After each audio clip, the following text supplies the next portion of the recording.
तो फ्रेंड्स, क्या आप भी गॉडजिला वर्सेस कॉन्ग मूवी को फिनिश कर दिया है और आपके माइंड में वही सवाल खड़ा हुआ है जो भी सभी मोस्ट ऑफ अस फैन के दिमाग में चल रहा है कि गॉडजिला वर्सेस कॉन्ग के बाद क्या लेजेंडरी पिक्चर ऑडियंस के डिमांड पर और भी मोस्ट ऑफ अस मूवीज को बनाएंगे। तो मोस्ट ऑफ अस के पॉपुलैरिटी को देखकर काफी लोग ये श्योर हैं कि हाँ, मोस्ट ऑफ अस में अभी काफी सारी मूवीज आना बाकी है। लेकिन क्या आपको स्क्रीन के पीछे की स्टोरी के बारे में कुछ पता है कि लेजेंडरी पिक्चर अभी न्यू मूवीज को क्यों कंफर्म नहीं कर रहा है, और साथ में गॉडजिला वर्सेस कॉन्ग फिल्म में हमें एंड क्रेडिट सीन क्यों नहीं दिखाया गया, और मूवी के director Adam Wingard most of us के फ्यूचर के बारे में अपना क्या ओपिनियन रखा है। So hello everyone, welcome back to another video movie explainer रॉयटी। और आज के वीडियो में हम मोस्ट ऑफ अस के फ्यूचर के बारे में, लेजेंडरी स्टूडियो और गॉडजिला वर्सेस कॉन्ग के डायरेक्टर का क्या प्लानिंग और ओपिनियन है वो सब ठीक से पता करेंगे, जिससे आपको ये पता चल जाएगा कि मोस्ट ऑफ अस में हमें और कोई मूवी दिखने वाला है या फिर नहीं। तो आज का ये वीडियो काफी ज्यादा इंटरेस्टिंग और इंफॉर्मेटिव होने वाला है। So without any further delay, let's get start today's video. तो चैनल पर हम ऑलरेडी कुछ वीडियोस में ये डिस्कस भी किए थे कि मोस्ट ऑफ अस के फ्यूचर में हमें क्या दिखाया जा सकता है और मोस्ट ऑफ अस कैसे भी और भी ज्यादा डेवलप और एक्सपेंड कर सकता है। लेकिन वो सब हमारे स्ट्रॉन्ग थ्योरीज थे, लेकिन अब हम रियल फैक्ट के बारे में बात करेंगे। तो मोस्ट ऑफ अस के recent movie Godzilla versus Kong में हमें मोस्ट ऑफ अस के हिस्ट्री के बारे में जितना एक्सपेक्ट किया था उतना हमें देखने को नहीं मिल पाया। ऑब्वियसली मूवी स्टोरी के हिसाब से अच्छा था, लेकिन थोड़ा सा छोटा भी था। तो इस मूवी में हमें मोस्ट ऑफ अस के फ्यूचर के मूवीज के बारे में कोई भी रेफरेंस तक नहीं दिया गया है, जबकि पहले की गॉडजिला और कॉन्ग द स्कॉल आइलैंड मूवी में हमें नेक्स्ट मूवी के लिए कुछ ना कुछ रेफरेंस दिया ही जाता है। जैसे कि स्कॉल आइलैंड में हमें पहली बार हॉलो अर्थ और मॉन्स्टर जीरो गीदोरा के बारे में बताया गया था, और 2014 की गॉडजिला मूवी में हमें गॉडजिला की कुछ हिस्ट्री और एंसेस्टर के रेफरेंस को भी दिखाया गया था। और मोस्ट ऑफ अस में हमें तीनों फिल्म्स के एंड में नेक्स्ट मूवी के लिए कुछ एक्स्ट्रा पोस्ट क्रेडिट सीन भी दिखाया जाता था। अगर आप गॉडजिला वर्सेस कॉन्ग को देखा है तो आपको बिल्कुल ही पता होगा कि गॉडजिला वर्सेस कॉन्ग मूवी में हमें बिल्कुल ही कोई एक्स्ट्रा क्रेडिट सीन दिखाया नहीं गया है,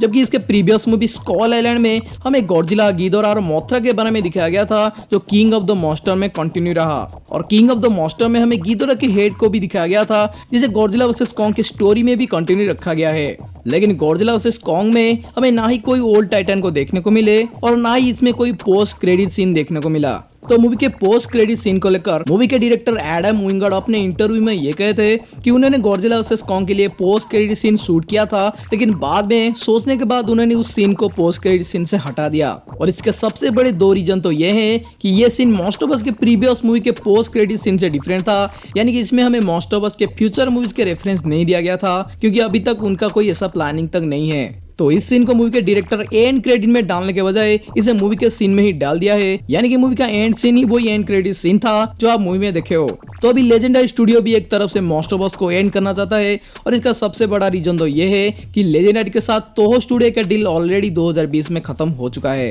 लेकिन आप सभी लोग के हिसाब से मोस्ट ऑफ अस तो काफी ज्यादा पॉपुलर हो गया है, और आगे भी स्टूडियो बहुत ही अच्छे से अच्छे मूवीज को क्रिएट कर सकता है, और स्टूडियो तोहो के साथ दूसरे डील करके गॉडजिला और बाकी टाइटन के राइट को भी ज्यादा एक्सपैंड कर सकता है। लेकिन स्टूडियो के लिए बात उतना ही ज्यादा स्ट्रेट नहीं है, और मोस्ट ऑफ अस के मूवीज को लेकर लेजेंडरी स्टूडियो काफी ज्यादा ही कंफ्यूज है, क्योंकि सबको पता है कि मोस्ट ऑफ अस मूवी काफी पॉपुलर बनते जा रहा है। लेकिन अगर आप इन मूवीज के world wide box office collection पर नजर डालोगे तो बात पूरी तरीके से साफ हो जाता है। तो एनालिटिक के हिसाब से 2014 का गॉडजिला मूवी $529 मिलियन और कॉन्ग द स्कॉल आइलैंड $561 मिलियन का कमाई किया था, जबकि Godzilla king of the monster world wide सिर्फ $383 मिलियन का ही कमाई किया था। तो लेजेंडरी पिक्चर के पहले गॉडजिला और कॉन्ग दोनों के सोलो मूवीज काफी अच्छा परफॉर्म किया था, लेकिन king of the monster movie जो मेरे हिसाब से काफी अच्छा और बेहतरीन मूवी था, वो इन सोलो मूवीज से काफी अच्छा कमाई नहीं कर पाया था। तो अगर आप king of the monster movie को गॉडजिला और कॉन्ग के इन दोनों मूवीज से कंपेयर करेंगे तो किंग ऑफ द मॉन्स्टर में हमें गीदोरा, मोथरा, रोडान जैसी पॉपुलर टाइटन को दिखाया गया है, और उनके साथ साथ हमें कई सारे न्यू टाइटन को भी दिखाया गया था।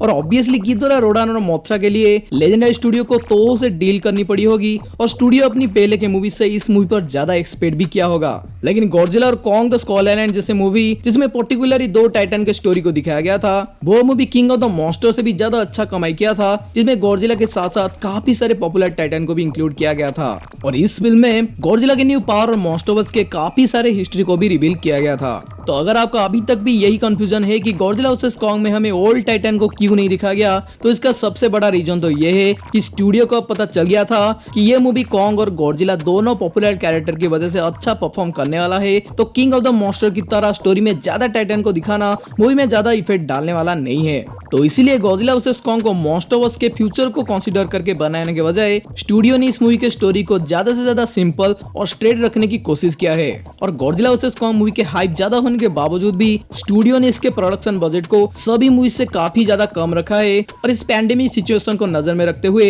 ये मूवी ओपनिंग डे में काफी अच्छा परफॉर्म तो किया था, लेकिन मूवी को HBO मैक्स पर रिलीज करना और थिएटर का अचानक से क्लोज हो जाना मूवी के बॉक्स ऑफिस कलेक्शन पर थोड़ा सा इंपैक्ट डाल सकता है। तो स्टूडियो खुद ही कंफर्म नहीं है कि ऑडियंस मॉन्स्टरवर्स के मूवीज में क्या देखना चाहते हैं, और लेजेंडरी अपने सभी मूवीज में एक्सपेरिमेंट करते आया है। जैसे कि लेजेंडरी स्टूडियो ने अपने सभी मूवीज को डिफरेंट डायरेक्टर के साथ बनाया है, और अभी मॉन्स्टरवर्स के सिर्फ 4 ही मूवीज रिलीज हुआ है, जिसे स्टूडियो ये कंफर्म नहीं कर सकती कि मॉन्स्टरवर्स को फ्यूचर में कंटिन्यू रखना स्टूडियो के लिए प्रॉफिटेबल हो सकता है या फिर नहीं। और गॉडजिला वर्सेस कॉन्ग में मॉन्स्टरवर्स के 2 सबसे पावरफुल कैरेक्टर को इंक्लूड किया गया है, तो इस मूवी का फ्लॉप होना चांसेस तो नहीं है, लेकिन मॉन्स्टरवर्स के फ्यूचर में ऐसा हमें क्या दिखाना स्टूडियो के लिए अच्छा रहेगा ये किसी को भी पता नहीं है। लेकिन तो के head of project development Akito Takahashi ने अपने एक इंटरव्यू में ये खुद ही कहा है कि मॉन्स्टरवर्स मूवी के साथ तोहो भी अपना मूवीज को कंटिन्यू रखेगा, और फिर फ्यूचर में शायद मॉन्स्टरवर्स पे भी और मूवीज आ सकता है, या फिर मॉन्स्टरवर्स और तोहो दोनों ही कोलैबोरेशन भी कर सकते हैं। मतलब फ्यूचर में हमें मॉन्स्टरवर्स में नहीं तो तोहो स्टूडियो से मूवीज देखने को जरूर मिलने वाला है,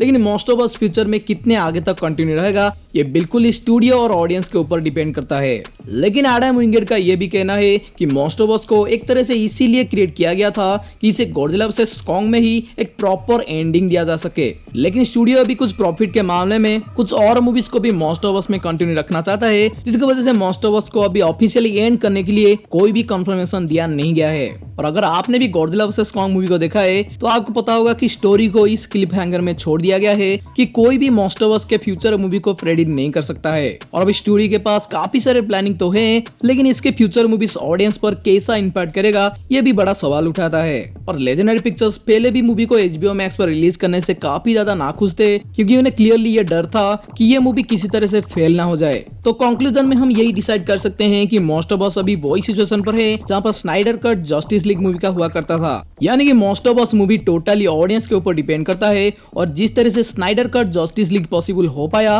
वैसे ही मॉन्स्टरवर्स भी आगे कंटिन्यू रखा जा सकता है, और ये स्टूडियो और ऑडियंस दोनों ही चाहते हैं। लेकिन जब तक हम ऑडियंस मॉन्स्टरवर्स को सपोर्ट करते रहेंगे तब तक मॉन्स्टरवर्स सिक्योर है और आगे तक भी रहेगा। लेकिन आपके हिसाब से आपको क्या लगता है कि मॉन्स्टरवर्स के नेक्स्ट मूवी क्या होने वाला है, मुझे कमेंट पर जरूर बताएं। आज का वीडियो आपको अच्छा लगा हो तो वीडियो को एक लाइक कर दीजिए, और चैनल पर नए हो और चैनल को सब्सक्राइब नहीं किए हो तो चैनल को सब्सक्राइब भी कर दीजिएगा। लेकिन आज के वीडियो को एंड करने से पहले आज के लिए आपका क्वेश्चन है कि गॉडजिला वर्सेस कॉन्ग में हीप का फुल फॉर्म क्या बताया गया था। तो गाइस आज के वीडियो को यहीं पर ही एंड करते हैं, लेकिन हम फ्री मिलेंगे इसी चैनल पर किसी और एक नई इंटरेस्टिंग थ्योरी और एक्सप्लेनेशन के साथ। Till then be safe, be smart and keep watching movie explainer YT।